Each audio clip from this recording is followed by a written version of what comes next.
أنا النهاردة فرحان جدا. ليه؟ لأن أنا موجود دلوقتي في المكان اللي أنا اتولدت واتربيت وعشت فيه. أنا بقالي تقريبا 20 سنة ما جيتش المكان ده، كنت باجي على فترات متباعدة جدا. أنا هنا كانت بداية رحلتي وبداية حياتي، بدأت من هنا، من إمبابة بالتحديد في شارع المحكمة القديمة خلف مدرسة إمبابة التجارية، الحتة دي اسمها العصارة. هنا أنا اتولدت وربيت وعشت أحلى أيام حياتي في البيت ده. قاعد قلت مش عايز بالطول، خلي التصوير بالعرض. اطلع دي كده، اطلع كده. دي كانت شقتي اتولدت في البيت ده أكتر من 20 سنة. قاعد في البيت ده. الشارع هنا ياما لعبت كورة، لعبت استغماية، ولعبت بيلي، ولعبت نحلة، لعبنا كل حاجة، الكورة والسبعوية. كنا بنلعب شطرنج، كنا بنقعد في البيت ده، محمد يوسف هنا. كنا بنقعد نلعب شطرنج هنا، نلعب دومنة، نلعب ألعاب كتير في الحتة دي. أحلى ذكريات عمري. وأحلى حاجة إن هم جايين في مناسبتين ليهم ذكريات حلوة جدا معايا في الشارع هنا. رمضان، دخلت رمضان كنا في الحارة هنا، الحارة دي كنا بنعمل زينة رمضان، نشد خيط في الحارة ونعمل زينة رمضان. كنا بنعملها بالنشا وأحيانا كنا بنعملها بالأكياس طول الشارع. كنا بنسهر بالليل بالنحلة، نلعب نحلة. وقبل الفطار كان بيتعمل في الشارع هنا لعب كورة، الشباب بتوع الشارع هنا كانوا بيلعبوا كورة. حتى ابراهيم يوسف الله يرحمه واسماعيل يوسف كانوا ساكنين على أول الشارع عندنا هنا، وكانوا برضه بيلعبوا كورة هنا.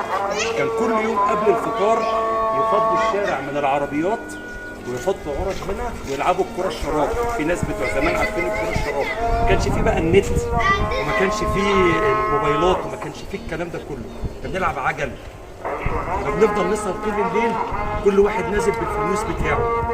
المناسبة التانية ماتش الأهلي والزمالك، كنا دايما في ماتشات الأهلي والزمالك كان الأهلاوي. وفي هنا البيت ده في الدور الثالث كده، هنا فوق هنا كده الدور الثالث محمد يوسف كان اهلاوي برضه.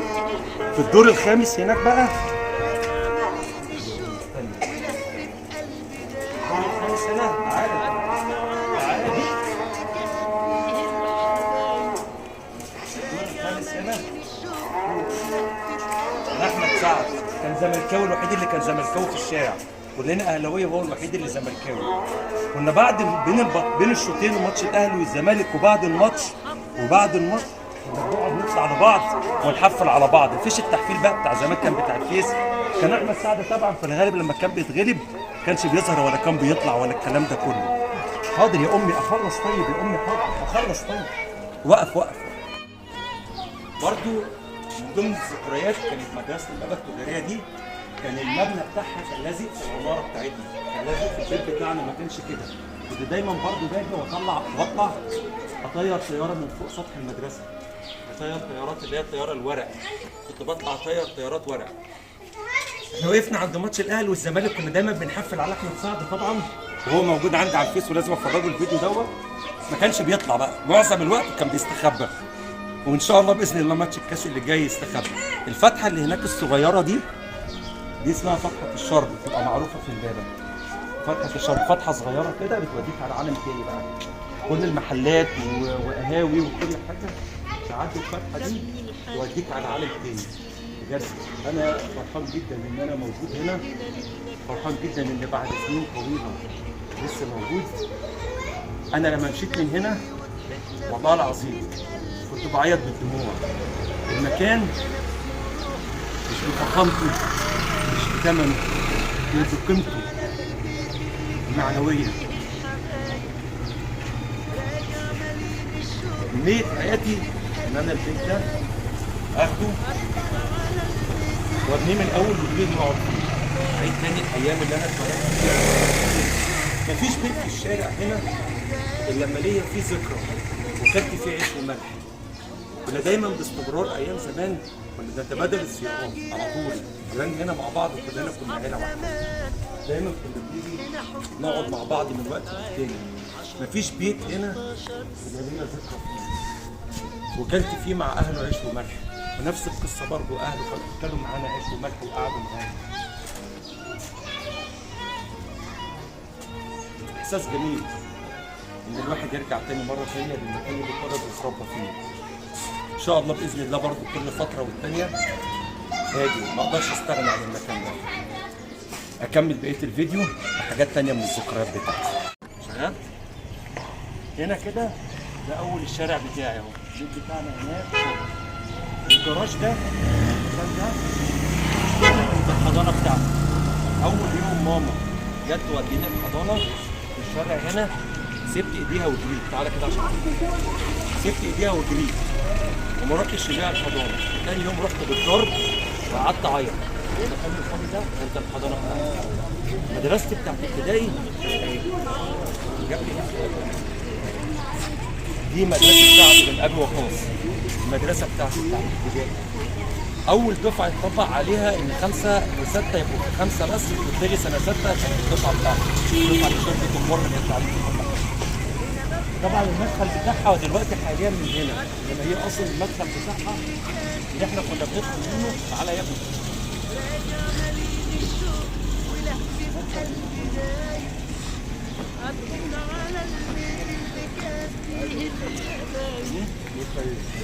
المدخل بتاع المدرسه على ايام انا، ما هو ده دلوقتي من هنا. على ايام انا لما كنت فيها كان المدخل من هنا اهو، من عند الشجره. ايوه باين. بس انا طبعا ما كنتش بستنى، انا كنت بدخل على طول عشان انا كنت من الطلبه المتفوقه. كنت بقى ماسك الجماعه الصحيه والشرطه المدرسيه وليله كبيره قوي قوي قوي. كنت الامين المساعد على المدرسه، كنت على طول بدخل يعني. والله العظيم كنت بطلع تبادل زيارات. انا كنت مبهدل الدنيا في المدرسه دي. بصت بقى بعد كده، انما في المدرسه دي كنت متفوق جدا. اقفل عشان نروح. بدات دي كده مدرسه البابا الثانويه التجاريه، كانت عسكريه دلوقتي. احنا البيت بتاعنا الناحيه الثانيه منها. انا بصور هنا علشان دي لف كده الناحيه الثانيه. دي كانت اسمها مدرسه سيدي اسماعيل الابتدائيه. اهي هات المدرسه هنا. دي كانت المدرسه دي كانت ماما شغاله فيها. كانت بتسيبنا في البيت انا واخويا خلاص، ولما كنت احتاج اي حاجه وانا لابس لبس بدون الفضائح بتاعتي، انا لابس لبس البيت بتاعي واروح جاي وانا لابس لبس البيت كده اجي لها المدرسه هنا لما عاوز اي حاجه. تروح تضربني تقول لي انت جاي لي بلبس البيت تفتحني قدام زمايلي؟ طب البس غير. وانا كنت صغير ما اعرفش. دلوقتي لا، اسمها مدرسه الوحده العربيه الرسميه لغات، كان اسمها مدرسه سيدي اسماعيل. دي كانت من ضمن ذكرياتي ومضيع القذر برضه. كنت بصلي الجمعه هنا باستمرار في جامع سيدي اسماعيل. ده موقف السكه الحديد بتاع امبابه، موقف امبابه. دي كانت مدرسه مدرسه الباديه التجاريه بنات. طبعا المدرسه دي ليها ذكريات جميله جدا جدا معايا. مش عايز نتكلم عشان الفضايح، ياما كنت بقف قدام المدرسه هنا زي الشباب بقى يعني.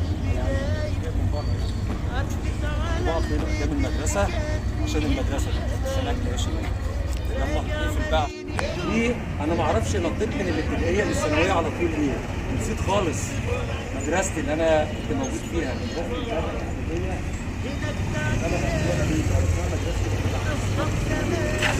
اسمها اتغير. المبنى ده الدور الارضي ثاني فصل، ده كان الفصل وانا في الاعداديه. كنا بنقعد نبص على مدرستي الثانويه وندعي نقول يا رب اجيب بس مجموع في الاعداديه اللي يدخلني مدرسه البابا الثانويه. مدرستي كده على تصوير واحد، مدرستي بتاعت البابا الاعداديه اسمها مدرسه منعلي، مدرسه البابا الثانويه.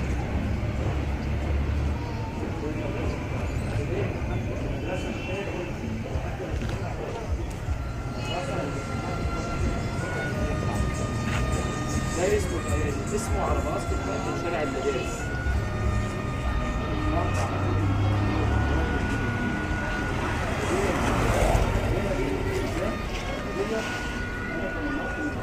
بس حطينا هنا حطوها حديد عشان احنا كنا بننط من السور، السور كان قصير فاحنا كنا بننط من السور، فحطوا لها حديد كده اتمنع تماما فكره النط من العصور الحديد اللي عندنا. انا كده خلصت الفيديو اللي كان امنيه حياتي من زمان ان انا اعمله، ان انا استعدت فيه الفيديو اجمع فيه كل ذكرياتي وكل السنين اللي انا عشتها من وانا صغير. الحمد لله الحمد لله ان الامنيه اللي اتمنيتها ان انا اعمل الفيديو ده اتحققت، وبفكر جديا ان انا لما اعمل الفيديو ده اركبه زي ما هو كده وما اشيلش منه اي حاجه، بكل اللي حصل فيه حلو ووحش. الست الغلبانه الطيبه اللي جت وفضلت ورايا برضه واضطريت ان انا اراضيها عشان خاطر يعني ايه ربنا سبحانه وتعالى، عشان خاطر اكمل التصوير بتاعي. خلصت الفيديو فرحان ان انا ربنا حقق لي الامنيه بتاعتي ان انا اعمل الفيديو ده قبل ما اموت، لعل وعسى مش عارف هيموت امتى ابقى انا سايب حاجه انا فرحان ان انا عملتها. يا ريت اي حد يفكر يعمل الموضوع ده زي ما انا عملته كده، هيحس احساس جميل قوي. انتوا ما تصوروش والله العظيم انا هين عليا دمعه تفر من عيني ما بفتكر الايام اللي انا مريت بيها هنا وانا صغير واحلى ايام حياتي. احساس مش هتعرفوه ان اللي قعد سنين بعيد عن المكان اللي اتولد واتربى فيه بدموع فرحه على فكره ان انا استعدت احلى ذكريات واحلى ايام عمري. كان الواحد بيتصرف بتلقائيه مش حامل هم حاجه ولا مسؤوليه حاجه ولا في دماغه حاجه، وعنده طموح وكنا بنسعى لتحقيق اهدافنا. والحمد لله انا بعترف ان ربنا سبحانه وتعالى انعم عليا ومفيش حاجه اتمنيتها في حياتي الا وحققتها. يمكن ما جاتش بسهوله وما اتحققتش بسهوله وتعبت جامد جدا جدا لحد ما حققت اللي انا نفسي فيه. بس نصيحتي لكل الناس اسعى واعمل اللي عليك وتاكد ان ربنا سبحانه وتعالى مش هيضيع تعبك. ما كانش هيكرمك ويحقق لك اللي انت عايزه وتتمناه، والله العظيم هيحقق لك اللي انت احسن من اللي انت عايزه. اهم حاجه اللي يبقى عندك اليقين ان ربنا هيحقق لك كل اللي انت عايزه. يا رب دايما بارك كل الناس اللي قابلتهم في حياتي. انا مسامح كل حد ظلمني، صالح مسامح كل حد جه عليا، لان انا دايما رامي حمولي على الله ودايما بستنى الاجر من ربنا سبحانه وتعالى، ما بستناش حاجه من حد. يا رب اشوفكم على خير، وانا واثق ان في ناس ممكن تشوف الفيديو ده موجوده عندي وتستعيد ذكريات جميله جدا. اتمنى اشوفك يا رب على خير.